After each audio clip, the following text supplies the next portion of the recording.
ഈ എയ്ഡഡ് മാനേജ്മെൻറ്റുമായി വളരെ സൗഹാർദ്ദപരമായ സമീപനമായിട്ടാണ് ഈ ഗവൺമെൻറ് മുന്നോട്ട് പോകുന്നത്. ചരിത്രത്തിലാദ്യമായിട്ട് 1/2 ഡസൻ യോഗങ്ങൾ എയ്ഡഡ് മാനേജ്മെൻറ്റുമായി ചേർന്നിട്ടുണ്ട്. ഇതിലൊരു പ്രശ്നം എന്ന് വെച്ചാൽ കോർപ്പറേറ്റ് മാനേജ്മെൻറ്റിന് മാത്രമേ ഇത് യോഗത്തിൽ പങ്കെടുക്കാൻ വേണ്ടി പറ്റുള്ളൂ. സിംഗിൾ മാനേജ്മെൻറ്റിനൊന്നും പങ്കെടുക്കാൻ വേണ്ടി അവസരം കിട്ടില്ല. അപ്പോൾ അവരുടെ ആവശ്യങ്ങളെല്ലാം പരിഹാരം കണ്ടെത്തി മുന്നോട്ട് പോകുന്ന സമീപനമാണ് സ്വീകരിച്ചുകൊണ്ടിരിക്കുന്നത്. കാരണം സ്കൂളുകളും എയ്ഡഡ് മാനേജ്മെൻറ്റാണ് കൂടുതൽ, കുട്ടികളും എയ്ഡഡ് മാനേജ്മെൻറ്റിലാണ് പഠിക്കുന്നത് കൂടുതലും. അപ്പം അവരെ ഒഴിവാക്കിക്കൊണ്ടുള്ള ഒരു പൊതുവിദ്യാഭ്യാസം എന്ന് പറഞ്ഞാൽ അത് അസാധ്യമായിട്ടുള്ള കാര്യമാണ്.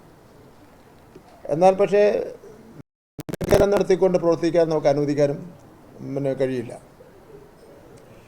ഇപ്പോൾ യഥാർത്ഥത്തിൽ 2021 ബഹുമാനപ്പെട്ട ഹൈക്കോടതിയിൽ ഭിന്നശേഷിക്കാരുടെ നിയമനത്തെ സംബന്ധിച്ചിടത്തോളം കേസ് വന്നു. അതിനുശേഷം സുപ്രീം കോടതിയിൽ കേസ് വന്നു.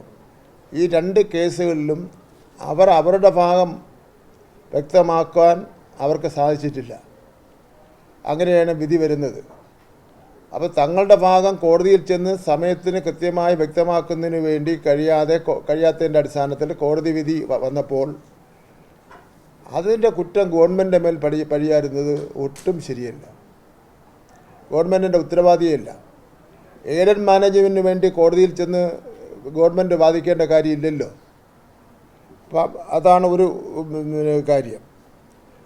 പിന്നെ ഇത് കാര്യം ഞങ്ങളെ ഗവൺമെൻറ് ഏത് ഗവൺമെൻറ്റിനായിരുന്നാലും ഒരു കോടതി വിധി ഉണ്ടായാൽ അതിൻ്റെ കോടതി വിധിയെ സംബന്ധിച്ചിടത്തോളം വിശദമായ പരിശോധന നടത്തുന്നത് അഡ്വക്കേറ്റ് ജനറലിലൂടെയാണ്. അഡ്വക്കേറ്റ് ജനറൽ അങ്ങനെ ഒരു ഉപദേശം തന്നു കഴിഞ്ഞാൽ ആ ഉപദേശത്തിൻ്റെ അടിസ്ഥാനത്തിൽ നിന്ന് മാത്രമേ നമുക്ക് കാര്യങ്ങൾ ചെയ്യുന്നതിന് വേണ്ടി കഴിയുകയുള്ളൂ. ആ അവസരത്തിൽ അഡ്വക്കേറ്റ് ജനറലിൻ്റെ ഉപദേശത്തെ വെല്ലുവിളിച്ചുകൊണ്ട് അത് ശരിയല്ല എന്നുള്ളൊരു നിലപാട് സ്വീകരിച്ചാൽ അത് ഒരു കാരണവശാലും അംഗീകരിക്കാൻ വേണ്ടി മുന്നേ പോകുന്നില്ല. മറ്റൊരു കാര്യം, ഇപ്പോൾ ഉള്ള ഒരു കണക്കനുസരിച്ച് വ്യത്യാസം ഉണ്ടായിരിക്കാം. 5000-ഓളം വരുന്ന ഭിന്നശേഷിക്കാരെ റിപ്പോർട്ട് ചെയ്യേണ്ടതാണ്. 1500 താഴെ റിപ്പോർട്ട് ചെയ്തിട്ടുണ്ട്. റിപ്പോർട്ട് ചെയ്യാത്ത ഏതൊക്കെ മാനേജ്മെൻ്റ് ആണെന്ന് സംബന്ധിച്ചിടത്തോളം പരിശോധന നടത്തും. അത് KERൽ ഏതൊക്കെ കാര്യങ്ങളിൽ ഇടപെടാമെന്ന് സംബന്ധിച്ചിടത്തോളം വ്യക്തമായി അതിൽ രേഖപ്പെടുത്തിയിട്ടുണ്ട്. ഇപ്പോൾ ഈ വിഷയത്തിൽ ഈ 21 മുതൽ പ്രശ്നമുണ്ടല്ലോ. 21, 22, 23, 24, 25 ഈ 4 വർഷക്കാലം കോടതിയിൽ പോകാനോ ഇതിനെ സംബന്ധിച്ചിടത്തോളം പിന്നെ കോടതിയുടെ ഉത്തരവ് കൊണ്ടേ പരിഹാരം കാണുമെന്നുള്ള അങ്ങനെയാണല്ലോ രീതി. അതിലൊന്നും മെനക്കെടാത്തവരാണ് ഈ അവസാന ഘട്ടത്തിൽ, ഈ ഗവൺമെൻറ്റിൻ്റെ അവസാന കാലഘട്ടത്തിൽ 2 സമരങ്ങൾ നടത്താൻ വേണ്ടി തീരുമാനിച്ചിട്ടുള്ളത്. ഈ സമരം അത് രാഷ്ട്രീയ പ്രേരിതമായിട്ടുള്ള സമരമാണ്.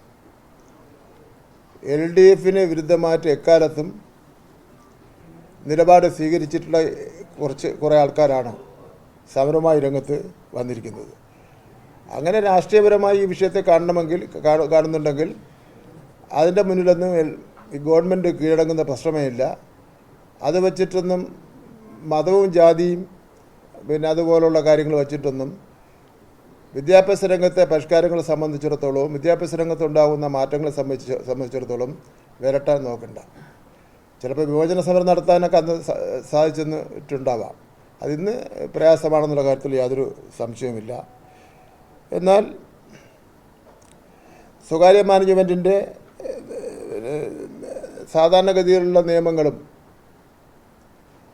അവർക്കുള്ള ആനുകൂല്യങ്ങളും വിദ്യാർത്ഥികൾക്കുള്ള കാര്യങ്ങളുമൊക്കെ തന്നെ ഗവൺമെൻറ് സംരക്ഷിക്കുമെന്നുള്ള കാര്യത്തിൽ യാതൊരു തർക്കവുമില്ല.